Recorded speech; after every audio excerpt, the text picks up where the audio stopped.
राधे राधे। बहुत समय पहले की बात है। किसी गांव में चौधरी भंवर सिंह रहते थे। उनका भरा पूरा परिवार था। उनके परिवार में उनकी बूढ़ी माँ कमला देवी और उनका छोटा भाई गिराज सिंह और उनकी अपनी पत्नी जिनका नाम सुगंधा था। एक बेटा भी था 8 साल का, जिसका नाम उन्होंने बड़े ही प्यार से वीर सिंह रखा। चौधरी भंवर सिंह यही कोई 12 वर्ष के रहे होंगे, तब उनके पिता का साया उनके सर से उठ गया। उनकी माँ कमला देवी ने ही उन्हें पाल पोस कर बड़ा किया था। पिता का साया सर से उठ जाने के बाद भंवर सिंह वक्त से पहले ही जवान हो गए। अब उन्होंने अपने छोटे भाई को भी अपने बेटे की तरह ही पाला था। सारे घर की जिम्मेदारी उन्होंने अपने सर पर ले रखी थी। खेत कल्याण बाग बगीचे, हर चीज की जिम्मेदारी उन्हीं के सर पर थी। भंवर सिंह ने अपने भाई को पालने में कोई कमी ना छोड़ी थी। उसकी एक एक खुशी का ख्याल रखते थे। चौधरी भंवर सिंह के पास रुपए पैसे की कोई कमी नहीं थी। खेत कल्याण बाग बगीचे सब कुछ उनके पास था। उनका भाई गिराज सिंह भी अब जवान हो गया था। अपने भाई की छत्र छाया में पलते हुए गिराज सिंह एक गबरू जवान बन गया था। वह अपने भाई की बड़ी ही इज्जत करता था। अपनी भाभी से भी बड़ा लाड करता था, क्योंकि उसकी भाभी ने उसे बिल्कुल बेटी की तरह जो पाला था। उसी गांव में गिरधारी नाम का एक नाई भी रहता था, जो वक्त वक्त पर आकर चौधरी साहब की हजामत बनाया करता था और उनके घर में चाल टहल भी बजाया करता था। फिर ये भी कह सकते हैं वह एक विश्वास पात्र नौकर भी था। उनके घर में नौकर चाकर की तो कोई कमी ना थी, पर नाई का अपना एक विशेष स्थान था। उस घर में चौधरी साहब के घर में एक घोड़ी थी, जो उनको अत्यंत प्रिय थी। उसका नाम था गबरू, और एक झबरू नाम का कुत्ता भी था। गबरू के बाद अगर वह किसी जानवर को प्यार करते तो वह था झबरू कुत्ता। ये दो जानवर उनकी जिंदगी में बड़ा ही अहम स्थान रखते थे। वैसे तो जानवरों के उनके घर में कोई कमी ना थी। उनकी देखभाल सब नौकर किया करते थे, पर गबरू और झबरू के चौधरी साहब खुद ही देखभाल करते थे। जिंदगी बड़ी खुशी से बीत रही थी। तभी गिरा सिंह से एक गलती हो गई। गिरा सिंह के पास के गांव की एक लड़की से प्यार कर बैठा। प्यार तक तो ठीक, पर वह लड़की भंवर सिंह के सबसे बड़े दुश्मन विजय सिंह की बहन थी। चौधरी भंवर सिंह और विजय सिंह आपस में इतने कट्टर दुश्मन थे, वे एक दूसरे की शक्ल भी नहीं देखना चाहते थे। कई बार गांव वालों ने बुझाकर उनकी दोस्ती कराने की कोशिश भी की, पर सब कुछ नाकामयाब रहे। अब धीरे धीरे बात सारे गांव में फैलने लगी। वह कहते हैं ना, इसके छुपाए नहीं छुपते। गिराज सिंह ने उस लड़की से, जिसका नाम मैना था, प्यार तो कर लिया, जीने मरने की कस्में भी खा ली, पर अपने भाई से मन ही मन डर भी था। पर उस लड़की को भी नहीं छोड़ सकता था, क्योंकि उससे दिल जान से प्यार करता था। मैना भी उससे बड़ा प्यार करती थी और उससे अलग होने की कल्पना भी नहीं कर सकती थी। एक दिन गिराज सिंह और मैना मिले तो बातें करने लगे। गिराज सिंह ने कहा, मैना, मैंने मेरे भैया कभी भी इस शादी के लिए राजी नहीं होंगे। वे बड़े जिद्दी स्वभाव के हैं। पता नहीं तुम्हारे भैया भी इस बात को स्वीकार करेंगे या नहीं। तो मैना ने कहा, इसकी चिंता तुम मत करो, तुम सिर्फ अपने भैया को मनाओ। मेरे भैया से मैंने बात की है और वह मेरी शादी के लिए तैयार भी हो गए हैं। उन्होंने कहा है, मेरी बहन की खुशी के आगे मैं अपनी दुश्मनी छोड़ने के लिए तैयार हूँ। बस तुम अपने भैया भंवर सिंह को मना लो तो हमारी शादी हो जाए। अब गिरा सिंह एक तरफ से तो थोड़ा निश्चित हो गया, पर वह यह भी अच्छे से जानता था उसका भाई बिल्कुल भी इस रिश्ते के लिए तैयार नहीं होगा। एक दिन किसी तरह हिम्मत बटोर कर गिराज सिंह ने अपनी भाभी और अपनी माँ से इस बारे में बात की, तो माँ और भाभी भी घबरा गई। बोली, ये तूने क्या किया? गिराज सिंह, तुम्हें दुनिया में कोई और लड़की नहीं मिली? विजय की बहन ही मिली। तुम्हें पता है ना, तुम्हारा भाई कितना नफरत करता है विजय से। माँ और भाभी, ये गलती तो मुझे से हुई है, पर मैं मैना के बगैर जिंदा नहीं रह पाऊंगा। तुम दोनों किसी तरह से भैया को मनाओ और मेरी शादी मैना से करवा दो, नहीं तो शायद जी नहीं पाऊंगा। दोनों उसकी ऐसी बातें सुनकर बड़ी ही चिंता में पड़ गई। शाम को चौधरी भंवर सिंह जैसे ही घर आए, दोनों सास बहू ने हिम्मत बटोरकर चौधरी भंवर सिंह से गिरा सिंह और मैना के रिश्ते की बात की।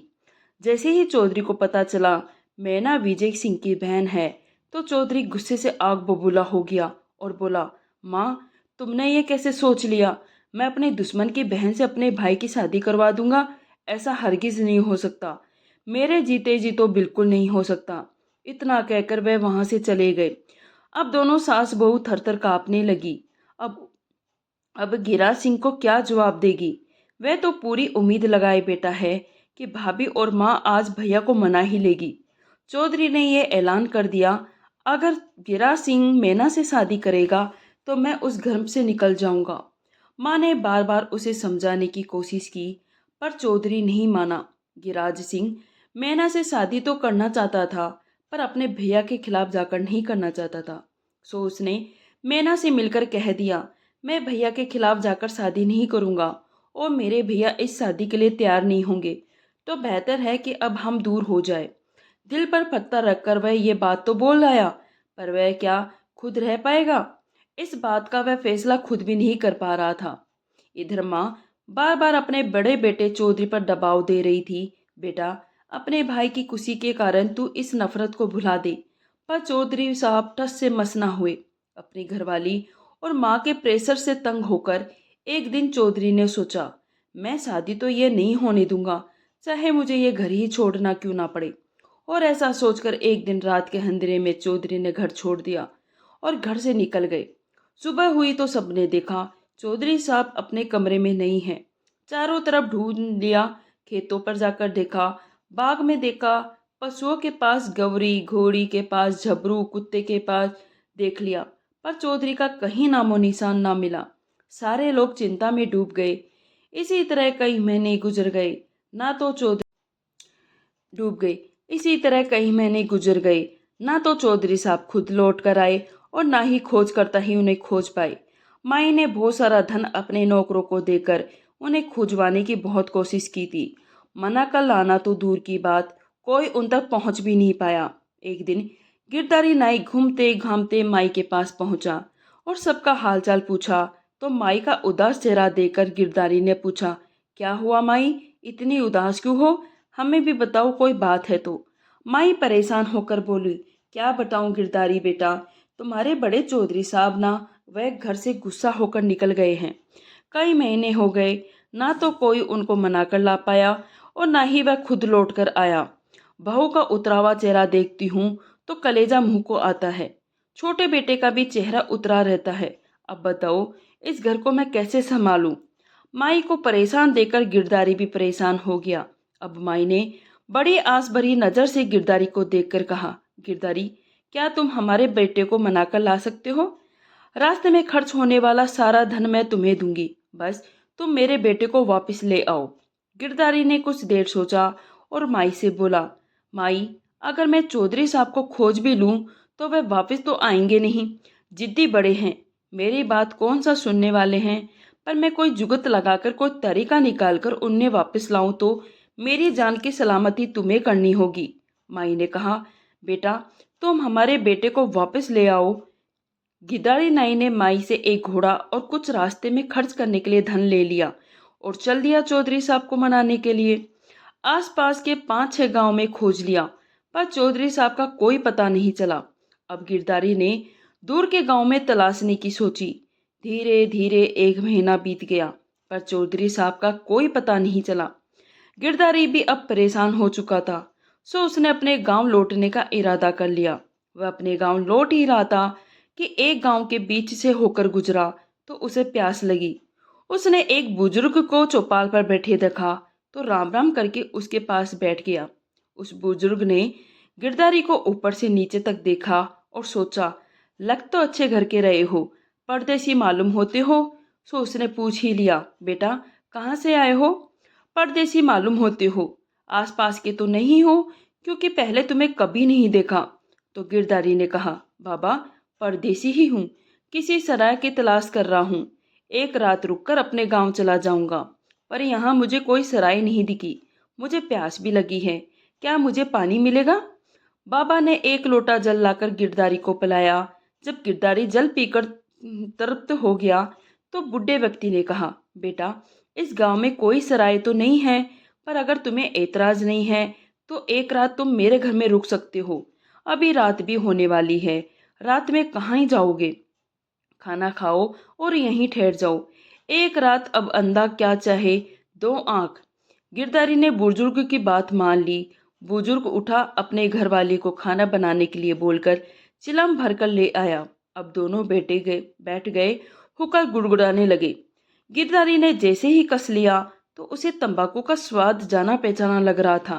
उसने कुछ देर सोचा तो जैसे उसे कुछ याद आया हो, उसने तुरंत बुजुर्ग से पूछा, बाबा, क्या ये तंबाकू आपने खुद बनाया है? तो बुजुर्ग ने कहा, नहीं बेटा, ये तंबाकू मैंने नहीं बनाया है। हमारे गांव में एक व्यापारी रहता है, उसके घर में एक आदमी रहता है। अभी 4-5 महीने पहले ही आया था। वे व्यापारी के घर वही इस तंबाकू को बनाता है और व्यापारी इसे बेच देता है। तब गिरधारी ने कहा, बाबा, मुझे उस व्यापारी के घर लेकर चलो। बुजुर्ग उसे लेकर व्यापारी के घर पहुंचा। उसने व्यापारी से कहा, बेटा, ये परदेसी तुमसे मिलना चाहता है। व्यापारी ने गिरधारी को देखा और पूछा, बताओ क्या काम है? तो गिरधारी ने कहा, तुम्हारे हाथ का तंबाकू मुझे बहुत पसंद आया, सो मुझे तुमसे काफी मात्रा में तंबाकू खरीदना है। बस तो मुझे ये बता दो, ये तंबाकू किसने बनाया है? ये सुनकर व्यापारी बड़ा ही खुश हुआ। बोला, मेरे यहाँ पर एक आदमी काम करता है, 5-6 महीने पहले ही आया है, वही ये तंबाकू बनाता है और मैं इस तंबाकू को बेचता हूँ। गिरधारी ने कहा, क्या मैं उस आदमी से एक बार मिल सकता हूँ? तो व्यापारी ने अपने एक नौकर से कहा, जाओ इन्हें मगरू से मिला दो। मगरू नाम सुनते ही गिरधारी के दिमाग की घंटी बजने लगी कि ये मगरू कौन हो सकता है। जैसे ही गिरधारी उस आदमी के पास पहुंचा तो उस आदमी ने गिरधारी को देखते ही अपना मुंह छिपा लिया, पर गिरधारी उसको पहचान गया। ओह, तो ये चौधरी साहब है, अपना नाम मगरू बताकर यहाँ पर रह रहे हैं। देखो इनके नवाबी, वहां सब पर तो गुस्सा दिखाते हैं और यहाँ दूसरे के घर में तंबाकू कूट रहे हैं। गिरधारी ने मौके की नजाकत को समझते हुए बस उनसे औपचारिकता ही बातें की और व्यापारी से आकर तंबाकू का मोल भाव करने लगा। व्यापारी भी लालच में आ गया कि तड़ी पार्टी लगती है, चौका तंबाकू बिक जाएगा। सो व्यापारी ने आग्रह किया, आज रात आप मेरे यहीं पर डट जाए। रात को खाना खाकर गिरधारी को छत पर सुला दिया गया। गिरधारी की आंख ही लगी थी कि देखते ही एक व्यक्ति मुंह छुपाकर उसके पास चला आ रहा है। पास आकर उस व्यक्ति ने गिरधारी को छोड़कर उठाया। हड़बड़ाकर गिरधारी उठकर बैठ गया। देखा तो सामने चौधरी साहब खड़े हैं। चौधरी साहब गिरधारी से बोले, गिरधारी, तुम यहाँ क्यों आए हो? क्या प्रयोजन है? तो गिरधारी थोड़ी देर चुप रहा, फिर सोचकर बोला, चौधरी साहब, मैं किसी औषधि की तलाश में आया हूँ। कोई बीमार है और वैद्य जी ने कहा है ये औषधि जल्द से जल्द ला कर दो। गिरधारी ने जानबूझकर झूठ बोला, क्योंकि अगर वह सीधे ये कह देता मैं आपको मना कर लेने आया हूँ तो उसे पता था चौधरी साहब बिल्कुल भी उसके साथ जाने के लिए राजी नहीं होंगे। कोई तिकड़म लगानी पड़ेगी इनको ले जाने के लिए। चौधरी साहब ने आंखों में भर के गिरधारी से पूछा, गिरधारी, घर में सब कैसे हैं? माई कैसी है और मेरा भाई गिराज कैसा है? मेरा बेटा वीर और उसकी माँ कैसी है? मेरी घबरी और मेरा जबरू, उनका भी तो हाल बताओ।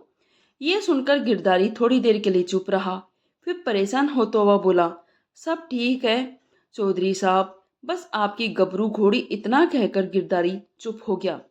उसकी ये चुप्पी चौधरी को अंदर ही अंदर खल रही थी।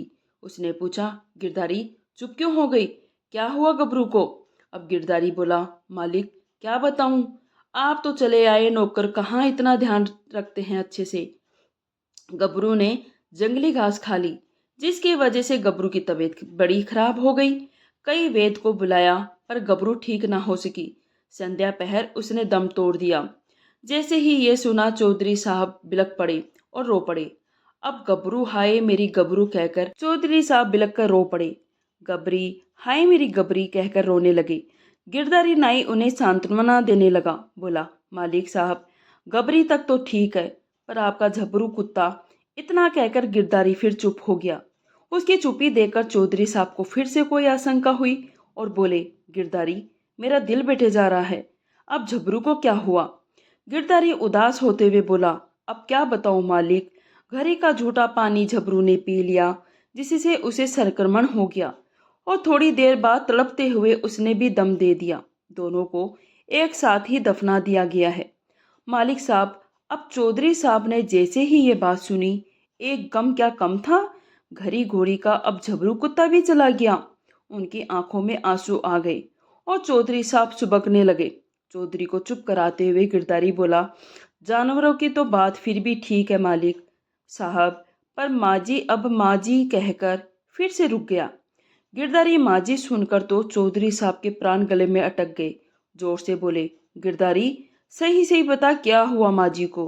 तो गिरधारी ने कहा, क्या बताए मालिक, जिसका बड़ा बेटा घर छोड़कर निकल जाए और छोटा बेटा किसी लड़की के साथ भाग जाए, गबरी जैसी घोड़ी मर जाए, झबरू जैसा कुत्ता मर जाए, तो उस बेचारी बुढ़ी आदमन पर क्या बीती होगी।